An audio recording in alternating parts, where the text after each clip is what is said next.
toujours sur le plateau du magazine Expression pour le Salon Rent avec Yannick Borde, président de Procivis. Bonjour Yannick Borde. Bonjour. On est ravis de vous accueillir. Alors bon, pour ceux, les rares ici qui ne connaîtraient pas votre activité assez tentaculaire de Procivis, donc un petit pitch. Alors Procivis, c'est un réseau de 46 sociétés de statut coopératif, promoteurs immobiliers avec une grande orientation accession sociale à la propriété, constructeur 8 ou 10e promoteur suivant les années, 2e constructeur de maisons individuelles, 4e réseau d'agences immobilières, derrière les 3 grands que tout le monde connaît, et puis à la gouvernance aussi d'un ensemble d'organismes HLM.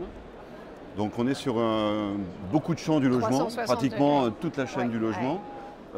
Et puis ce statut coopératif, il a aussi une particularité, c'est que bien évidemment nos activités s'inscrivent dans une performance de gestion, performance économique, mais le statut coopératif fait qu'on n'a pas d'actionnaire à prélever la performance et les résultats. Donc ces résultats, ils sont bien évidemment, comme tout résultat, affectés pour partie au développement de nos activités, à sa croissance. Et puis il y a des actions sociales dans le domaine du logement auprès des populations modestes, soit en accession à la propriété, soit en amélioration de l'habitat. Ça fait combien de personnes tout ça là ? 3500 collaborateurs et 1,6 milliard de chiffre d'affaires en 2022. Effectivement. Vous venez de sortir un baromètre assez riche en enseignements. Vous en donnez quelques points clés. On a donc depuis 2020 un baromètre qu'on construit avec Harris Interactive, qui est un gros baromètre puisqu'il y a 10 000 personnes qui sont questionnées sur ce baromètre. Ce baromètre, il est né en fin de compte dans notre idée à la sortie du premier confinement du Covid en juin-juillet 2020, où on annonçait plein de mutations dans le secteur du logement, des gens qui allaient partir à la campagne, des gens qui allaient être en télétravail, donc quelque chose qui pouvait un peu télescoper notre secteur d'activité. Et donc on a voulu, nous, on a senti ça, mais on sentait ça pas nécessairement de façon très structurante, donc on a voulu le mesurer. C'est comme ça qu'est né le baromètre. Donc on est à sa 4e édition et c'est un baromètre qui se découpe un peu en 2 parties. Il y a des parties qu'on retrouve systématiquement pour voir les évolutions de tendance. Et puis il y a des focus chaque année sur des sujets un petit peu nouveaux. Là c'est notamment la précarité énergétique ou la dissociation foncier-bâti pour la partie accession à la propriété. Alors que nous dit ce ce baromètre, il nous dit quelque chose à la fois d'intéressant, voire peut-être d'inquiétant. C'est qu'il nous dit que les 2 grandes aspirations des Français, en fin de compte, elles ne sont pas entendues par le gouvernement ou par les gouvernements successifs. Ces 2 grandes aspirations, c'est quoi ? C'est je souhaite être propriétaire de mon logement, quel que soit mon âge, parce qu'à un moment donné, on nous disait les jeunes vont être sur des raisonnements différents, etc. Exactement. C'est absolument pas le cas. Donc il y a 60% des gens qui sont locataires aujourd'hui, que ce soit dans le parc privé, dans le parc social, quel que soit le territoire, quelle que soit la tranche d'âge, qui veulent être un jour propriétaires de leur logement. Donc l'accession à la propriété reste une motivation très forte, une priorité. Donc ça n'a pas changé, contrairement ça ne change pas, effectivement, même si on nous dit que parfois il y a des évolutions, en tout cas c'est pas marqué. Et puis le deuxième sujet, qui est un sujet extrêmement polémique en ce moment, c'est le sujet de la maison individuelle, qui est un peu récurrent, vous me direz, depuis qu'un ministre ou une ministre en l'occurrence avait dit qu'il fallait arrêter la maison individuelle. Elle s'est vite fait taper sur les doigts, mais, elle a un peu corrigé ses propos. Je pense qu'il faut arrêter de caricaturer sur la maison individuelle. C'est fini la maison individuelle sur 3 mètres carrés de terrain, comme on pouvait faire encore il y a 10 ou 15 ans dans certains territoires. La maison individuelle, elle a aussi eu ses défauts. Les gilets jaunes, on nous a dit, ils sont nés par les zones périurbaines, les gens qui étaient dans leur maison, certes, mais qui étaient un peu loin de tout. La France périphérique. On a la France périphérique. On a la loi climat-résilience, qui avec notamment l'obligation du zéro artificialisation nette, c'est-à-dire la lutte contre l'étalement urbain, contrarie aussi la maison individuelle. Et nous, on est plutôt favorable à cet objectif de limiter l'étalement urbain. Mais par contre, ça nous amène sur une question qui est mal traitée aujourd'hui, qui est la densification des logements. On ne fait plus de la maison individuelle sur 3000 m², comme je disais. On doit pouvoir en faire sur on en fait, aujourd'hui c'est parti sur des terrains beaucoup plus petits.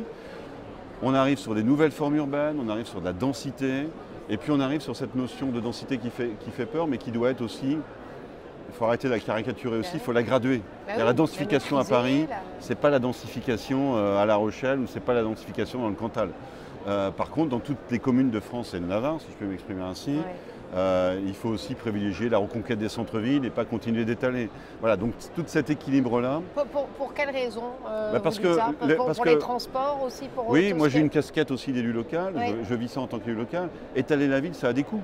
Ça a des coûts de transport, ça a des coûts de réseau technique. Et puis à un moment donné, quand vous créez des quartiers, qu'est-ce qu'il faut y mettre comme service public si on est trop loin des écoles, de la mairie, de la poste et tout ça. Bon, voilà, donc l'étalement urbain, il a un coût. Donc on est assez d'accord pour dire privilégions la reconquête des centres-villes, mais soyons pas non plus caricatural avec le zéro maison individuelle. Et donc ce qui est inquiétant aujourd'hui, c'est qu'il n'y a pas grand-chose dans le projet de loi de finances concernant le logement. Parce que, mais Emmanuel Macron, dans son mandat, et j'ai envie de vous dire un peu contre. Le mandat de Emmanuel Macron, il est il n'a marqué. pas été pro-immobilier. Il est loin d'être pro-immobilier. Ouais, je pense qu'on a un président de la République qui a une relation particulière à l'immobilier, un peu particulière. Je suis très critique, moi, sur la façon dont a été conduite la politique du logement construction depuis 2017. Il y a eu une première mesure dramatique en 2018, c'est la suppression de l'appel à accession qui ne coûtait pas grand-chose au budget de l'État. Et ça a été dramatique à ce moment-là. Là, il y en a une dans le PLF qui est dramatique, c'est l'évolution du prêt à taux zéro qu'on va supprimer sur 90% du territoire, contrairement à ce que dit Monsieur le ministre de l'économie, et concentrer sur ce qui reste uniquement sur le collectif et plus sur la maison individuelle.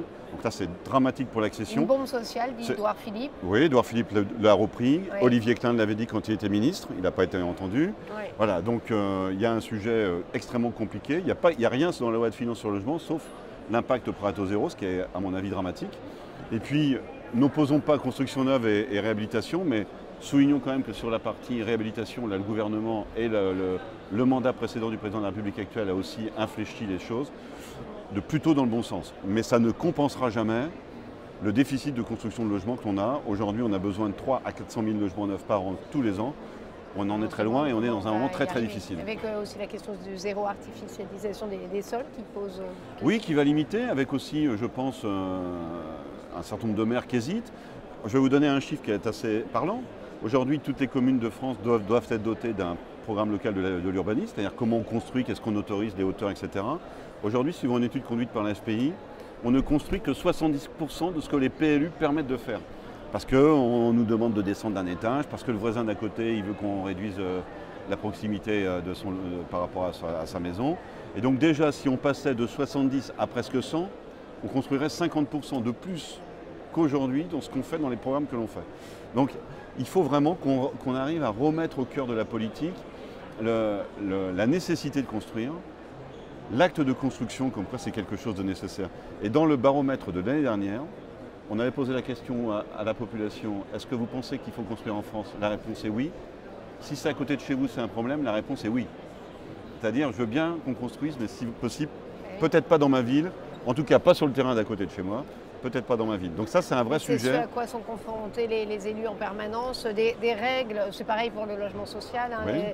Des règles qu'on leur impose et l'absurdité qui fait que vous n'arrivez pas à oui, appliquer les règles aussi. À un moment donné, il faut peut-être passer un peu outre certaines considérations un peu trop individualistes. Oui. Et ce qu'il faut aussi avoir à l'esprit, c'est qu'on ne réindustrialisera pas la France si on ne construit pas. Parce que partout, il manque de logements. Bien sûr, ça a toujours été accompagné de politique du logement. Avant le Covid, on avait l'impression qu'il y avait que les grandes métropoles. Nous, on combattait ça sans trop de succès. Maintenant, on est écouté, parce qu'aujourd'hui, on a l'impression qu'on arrive dans n'importe quelle ville de France, on a du mal à se loger. Même les villes de petite taille, les villes moyennes.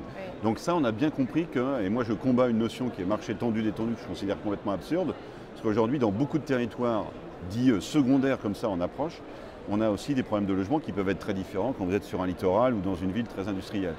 Et ça, c'est vraiment un sujet qu'il faut remettre sur la table. Et puis, l'autre élément important qu'il faut convenir, là, je mélange un peu mon expérience immobilière et mon expérience d'élu. Mais elles vont de pair. Hein. C'est que pour maintenir la population dans une ville, il faut construire. Parce que vous avez ce qu'on appelle le desserrement familial. Un couple, vous êtes 4, les enfants sont étudiants ou ils sont mariés, ils se partent. Ailleurs, vous n'êtes plus que 2. Les séparations, bien évidemment. La durée de vie, qui fait qu'on maintient un domicile. Donc, dans une commune, moi, quand j'ai des maires qui me disent je veux favoriser le développement économique mais je ne veux pas construire, je leur dis que ça ne va pas trop ensemble. Il faut surtout avoir à l'esprit que nous on est sur des temps longs. C'est peut-être ça aussi un peu le problème par rapport aux politiques qui sont sur des temps beaucoup plus courts. Moi je suis président du réseau depuis 10 ans, je ne sais pas à combien je suis rendu de ministre du logement, mais peut-être 8 ou 9 quoi, à peu près. Je ne les ai pas comptés, mais on est sur des temps longs. Moi quand un de mes collaborateurs sur le groupe que je dirige en Pays de la Loire regarde un foncier, un terrain ou amène une info sur un terrain, si ce projet va au bout, il y aura des habitants que 5 ou 6 ans après. C'est ça notre cycle économique aujourd'hui. Donc mécaniquement, on ne peut pas à la fois annoncer une réindustrialisation ou le développement d'industrie et puis satisfaire tout de suite les problèmes de logement. Donc quand on a dit ça, peut-être que ce qui manque dans ce pays depuis pas mal d'années, c'est une vraie politique d'aménagement du territoire qui est assez inexistante. Et le logement doit en être une des composantes. Merci beaucoup, Yannick Borde. Merci.